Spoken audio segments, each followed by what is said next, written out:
Hi guys, I'm the Dutch Movie Guy, and today I'm reviewing Star Wars Rebels Season 3, Episode 15, Trials of the Darksaber. This has been an episode I've been looking forward to for a while now, ever since I heard the title. Ever since really I saw the trailer, I was like, Sabine is going to train with the Darksaber. That is going to be awesome. Well, was it? Well, let's find out. This episode was about... We find out that there once was a Mandalorian Jedi, and he basically created the Darksaber, and through history the Darksaber passed on all the way through the point that now Sabine has the Darksaber. I think that like her ancestor once had it and now she has it, and Sabine now has to use the Darksaber to unite Mandalore. However, Sabine is not really keen on doing that. Sabine is like, I don't want that responsibility. She doesn't really like the responsibility. She doesn't really like her family, we find out. So yeah, really the entire Ghost crew has to help her to make sure that she actually does train with the Darksaber and yeah, eventually unites Mandalore. I was really looking forward to this episode. I had a lot of high hopes. I had heard a lot of good things about the episode, and it completely delivered. This was an extremely good episode. One of the best of the show. Like top 10 episodes of the entire show so far. The way that they were able to show what Sabine went through, and this is really the first, that's not really the first time I've noticed before really strong performances by these voice actors in the show. But this is one of those moments that you really notice the voice actor doing a phenomenal job at making you care for the character. Like, the way that the voice actress that voices Sabine was able to just convey emotion and just show what she went through, that was so good. That was so powerful. I teared up a little bit when I heard that. It was like, my God, wow, that was so good. That was so good. And it's just really extremely good to see how certain people in this show are able to carry a voice performance to the next level. To a level that I'm like, wow, this is phenomenal. Now we also learn a little bit more about her character. If you go back to Season 1, one of my favorite episodes of that season is Out of Darkness, because it's an episode where Hera and Sabine go off to an old Clone Wars base, and we already learned that Sabine has trust issues. There that arc started, and here it comes back again, and everything just ties into each other, and you see how Sabine has progressed throughout these seasons, ever since the first season when you first see her, and how there are these certain episodes that focus on her more. And this episode especially, like, I was really able to just understand a little bit more about her character, like what she went through with her family and how she feels about that. And that is something that I really didn't get to up until this point. Like, I already got some things. We already had some moments of Sabine's history, but this episode showed it a lot more, and I expect the next episode to do even more in that regard. But we'll have to wait to find out for that one, of course. I also really like that, of course, besides Zeb and Chopper, who we got a lot of in the last episode, but besides those, the entire Ghost crew and, of course, Fen Rao help Sabine in this episode to make sure that she becomes this new leader of Mandalore, that she actually learns how to train with the Darksaber, because initially I thought it was just going to be Canon. That was what I saw in some TV spots and of course the trailer. I was like, oh, it's Canon going to train Sabine. But no, actually Canon starts off, but then he says, Ezra, you help her. So Ezra helps her, and that actually does help Sabine also. Like, Ezra has some words for her that actually help her character progress.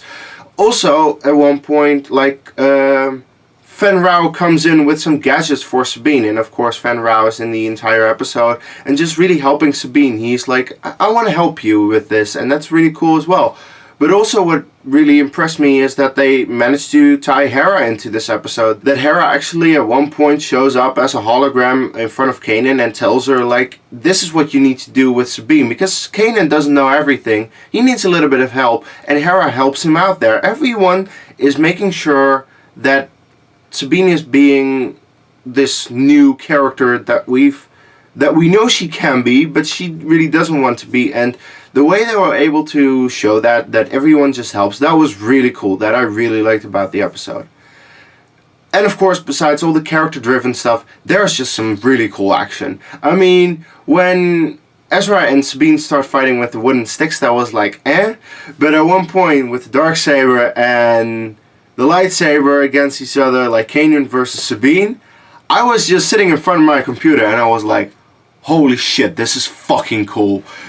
I just said that out loud to no one in particular. I just felt the need to say that because, my god, that was just fucking cool. I loved the way that they were able to show how she progresses with the action. Like, at first she doesn't really know how to fight, but then she learns through the basic forms, and then she also applies a few tactics of her own. My god, it was just really cool to see that. So yeah, this episode delivered in a lot of ways for me. I was really happy with it. Now, usually I do have some bad things, and this is more a knock on the entire show as a whole than this particular episode. This particular episode, once again, shows it a little bit more. But the thing is that this show has lost focus on Ezra. When I recently put out a poll in the Star Wars Facebook group that I'm a fan of, people were voting on who's your favorite character. I made a poll, all the 6 characters from the Ghost Crew, who's your favorite out of them? Who won? Canon, not Ezra, who's the protagonist of the show. Who was second? Sabine, who's not the protagonist of the show. And third was Hera, who is still not the protagonist of the show. And then I really honestly do not remember who 4 and 5 was, but if your protagonist of the show is not one of the favorite characters of the show, yeah, then I think you failed in a way. I mean, I have no issue with the fact that they're now going into a new direction. Like, what we are basically seeing now is, first of all, just Sabine doing some cool things with the Mandalorians, and the show as a whole, of course, is going to the point where the rebellion is formed, and that is going to focus more on Hera's role in the rebellion. But there isn't a whole lot of Ezra anymore. They've lost focus on Ezra, and it really shows. Like, Ezra is not a compelling protagonist, and he's not really the protagonist anymore. So that kind of sucks, because when you start season 1, it definitely is the Ezra show. And if you continue that through season 2, even though you have the character-driven episodes, like you have one for Hera, one for Sabine, one for Zeb, one for Kanan even. So like, you have those episodes for the other characters, but overall it keeps the focus on Ezra. Now in season 3, Ezra's a little bit just in the background, and the rest is getting a lot more to do, a lot more than Ezra, and it's not really Ezra's show anymore, which I'm okay with, but it's like, it kind of sucks that the protagonist is not really the protagonist anymore. So it's basically really all I can say right now. Other than that, I love this episode, and I still love the show. I like the direction it's going, so I cannot wait for more, especially because the next episode, called Legacy of Mandalore, is going to probably continue this story that we started in this episode, and that is something that, yeah, I really like that they're going to do more arcs now, a lot less one-off episodes, because while you can do kind of a lot in a one-off episode, you can do some things in that.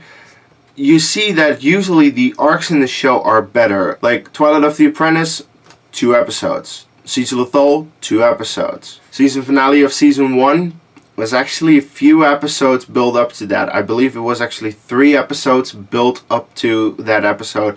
And while you do have like individual episodes of 21 minutes, there was an arc there. So I do like that they're doing more arcs now, and I cannot wait for the next episode. However, the next episode is not next week. It's not the week after. It's in 4 weeks. Oh boy. 4-week break.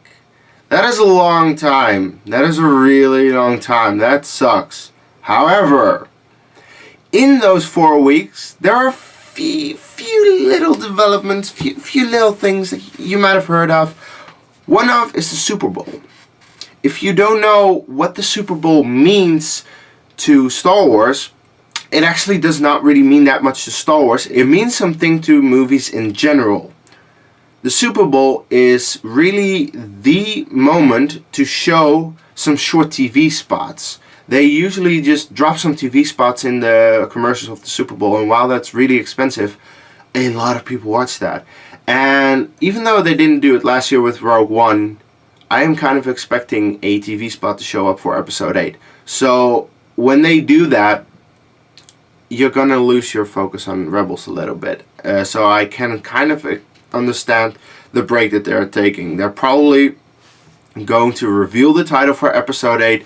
Empire's End is also coming out, which is going to be the third of the Aftermath trilogy. And while the first Aftermath was not all that great, the second was a lot better and had a lot more tie-ins into The Force Awakens in episode 8. And Empire's End is probably going to continue that even more. Probably Empire's End is going to have some reveals. So if you have Empire's End and you're going to have the teaser, I am kind of not really surprised that they are taking a break. So yeah, they're probably just thinking marketing strategy, and that's the reason why we have a 4-week break. After those 4 weeks, Legacy of Mandalore, my god. After this episode, I cannot wait for that actually, because wow, I really want to see where this goes. But I'm happy that they actually went into the break with a really good episode instead of a dud. Like, if they'd gone into the break with like a warhead, I would not have been very happy with that. But they went into the break with a very good one, because Trials of the Darksaber is phenomenal. Was a great episode.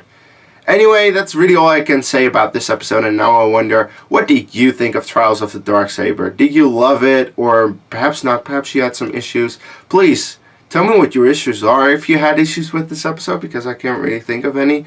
But please, whatever you think, let me know in the comments below. And as always, if you've liked my review and you want to see more of my movie, trailer, and Star Wars reviews, click right here.